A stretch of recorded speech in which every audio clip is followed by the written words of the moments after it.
पाहिल्याबरोबरच आहे ना आपल्या तोंडाला पाणी सुटणार आहे. तर हे आहे आजचं लिंबाचं लोणचं. उन्हाळा किंवा पावसाळा असो किंवा हिवाळा असो कुठल्याही ऋतूमध्ये हे लोणचं केलं जातं बरं का. कारण लिंब हे कुठल्याही ऋतूमध्ये असतातच आणि लिंबाचं लोणचं तर आता हिवाळ्यामध्ये खास करून केलं पाहिजे. एकदा तरी केलं पाहिजे. हिवाळ्यात जी चव लागते ना ह्या लोणच्याची ती दुसऱ्या ऋतूमध्ये लागत नाही. कारण हिवाळ्यामध्ये ना आणि हिवाळ्यामध्ये लोणचं करण्याचं कारण म्हणजे लिंब पण थोडीशी स्वस्तात असतात. त्यामुळे ना हिवाळ्यामध्ये जरी हे लोणचं करून ठेवलं ना तर वर्षभर आरामशीर टिकू शकेल. वर्षभर लोणचं कसं टिकवायचं हे पण सांगणार आहे. कारण आपण त्याच्यामध्ये ना तेल आणि पाण्याचा अजिबात वापर करणार नाही आहे आणि आणखी काही गोष्टी आहेत जेणेकरून आपलं लोणचं जे आहे ना ते वर्षभर टिकेल. तर चला आता आपले स्वागत आहे भाजी फटाका रेसिपी वनिता या चॅनलमध्ये. तर व्हिडिओला इथं सुरुवात करूया. 10 ते 15 लिंब घेतले आणि हे लिंब आहे ना गरम पाणी करायचं. गरम पाण्यामध्ये लिंब टाकायचे आहे. का गरम पाण्यात टाकायचे ते पण सांगते पुढे. आता इथं आहे ना पाणी एकदम कडक करायचं आहे म्हणजे उकळी आली तरी चालेल पाण्याला आणि उकळत्या पाण्यामध्येच लिंब टाकून द्यायचे आणि 1 चमचा मीठ टाकायचं आहे. अर्धा चमचा किंवा 1 चमचा. कारण असं काही नाही मिठाला काय जास्त टाकलं तरी काही चव बिघडत नाही.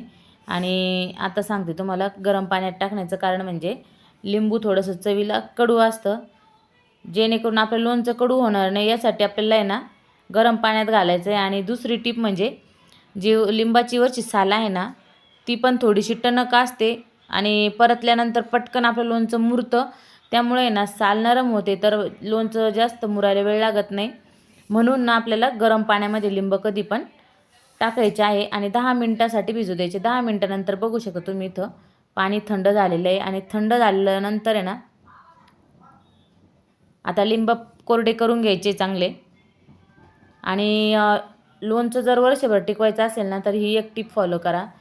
कुठलंही लोणचं घालत असताना ना चांगल्या कपड्याचं स्वच्छ कापड वापरायचं आहे आणि स्वच्छ भांडे वापरायचे जेणेकरून आपलं लोणचं हे वर्षभर टिकेल. ही पहिली टीप आहे. पुढे सांगतेच आणखी लोणचं जास्त काळ टिकण्यासाठी काय करायचं आहे. तर सगळे आता लिंब जे आहे ना तिथं सुके करून घ्यायचे म्हणजे कोरडे करून घ्यायचे. आता सगळे लिंब इथं कोरडे करून झाले. आता कट करून घ्यायचे. आता कट करत असताना पण एक काळजी घ्यायची. आता कट झाल्यानंतर ना जी बी आहे ना त्या सगळ्या व्यवस्थित काढायच्या आहे. नाहीतर लोणचं कडू होणार आहे. एक जरी बी राहिली त्याच्यामध्ये तर थोडंसं कडवट लागतं. त्यासाठी ना बिया ज्या आहे ना त्या व्यवस्थित काढायच्या आहे आणि फोडी करून घ्यायच्या आहे लिंबाच्या. तुम्ही या फोडी कुठल्याही आकारामध्ये करू शकता, लहान मोठ्या सगळ्या फोडी ते करून घेऊ. आता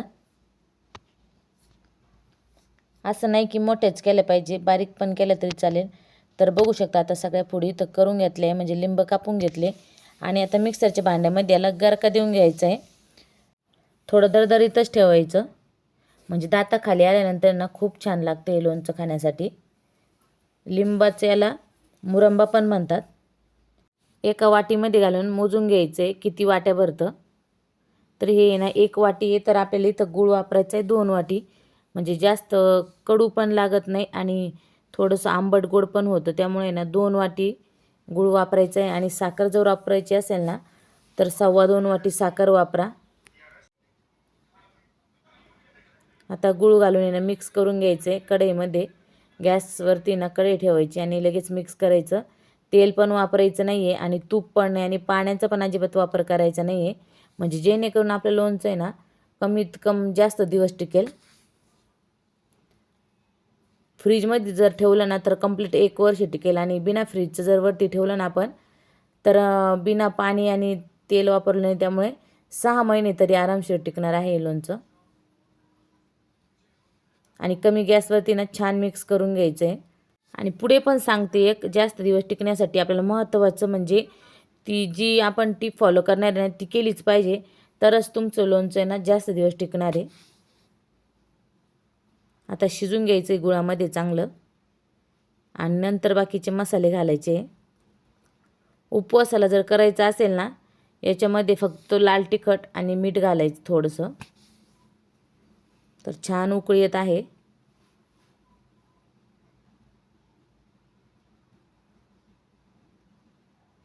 आता याचा आहे ना 1 तारी पाक करायचा आहे. तोपर्यंत याला चांगलं गुळामध्ये शिजून घ्यायचं आहे.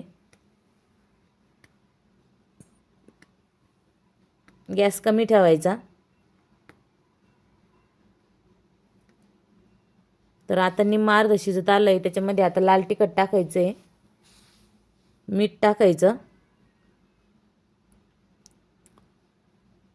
आणि जर उपवासाला वापरायचं नसेल ना, थोडासा हिंग टाकायचं आहे.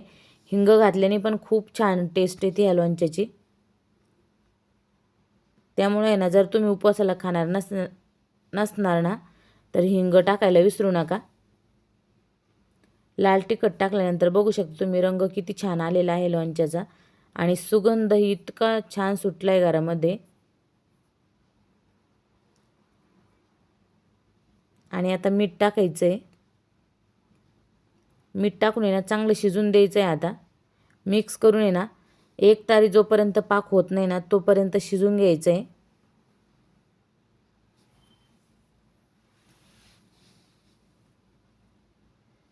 आता एक आहे ना, ताट घ्यायचं आहे आणि प्लेट घ्यायची किंवा त्याच्यामध्ये थोडंसं लोणचं टाकून पाहायचं आहे.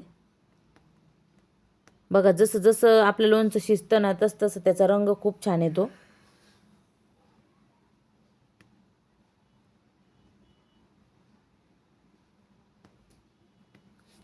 इथपर्यंत जरी व्हिडिओ आवडला असेल ना, तर लाईक, शेअर, सबस्क्राईब करायला विसरू नका. आणि छानशी कमेंट पण करा. आता बघा, एका प्लेटीमध्ये ना थोडंसं आपल्याला लोणचं आहे ना टाकायचं आहे. आणि बघा इथं त्याचं आहे ना, एक तारी झाला का पाक ते बघायचं, चेक करायचं आहे. तर इथं एक तारी पाक झाला आहे. आता गॅस आहे ना बंद करायचं आहे आणि चांगलं थंड होऊ द्यायचं आहे. तोपर्यंत आहे ना, आपलं लोणचं जास्त काळ टिकण्यासाठी ना, हे लोणचं साठवण्याची पण एक खास पद्धत आहे. हे लोणचं आहे ना, काचीच्या बरणीमध्येच नेहमी साठवायचं. म्हणजे जेणेकरून ना, तुमचं लोणचं फ्रीजच्या बाहेरही 6 महिने टिकेल आणि फ्रीजमध्ये कंप्लीट वर्षभर टिकणार आहे, जर तुम्ही काचीच्या बरणीमध्ये हे लोणचं टाकलं तर. आणि असं पण आहे ना, काचीच्या बरणीमध्ये तुम्ही आंबट वस्तू जर ठेवल्या ना, तर चांगल्या टिकतात पण आणि हानिकारक पण होत नाही शरीराला. तर इथं आपलं लोणचं तयार झालेलं आहे. गुळाचं, लिंबाचं आणि गुळाचं आंबट गोड तिखट असं लोणचं तयार आहे. अगदी कमी वेळेत आणि झटपट वर्षभर टिकणारं लोणचं आपलं इथं तयार झालेलं आहे. तर व्हिडिओ आवडला असेल तर लाईक करा, शेअर करा, जास्तीत जास्त तुमच्या मैत्रिणींपर्यंत. हिवाळ्यापर्यंत हे लोणचं आहे ना, जिथपर्यंत व्हिडिओ पोहोचला जाईल तिथपर्यंत शेअर करा. तर भेटूया पुढच्या व्हिडिओमध्ये. तोपर्यंत आहे ना, मस्त असं लोणचं करा आणि एखादी कमेंट करून टाका कसं झालं आहे तुमचं पण लोणचं. तर धन्यवाद.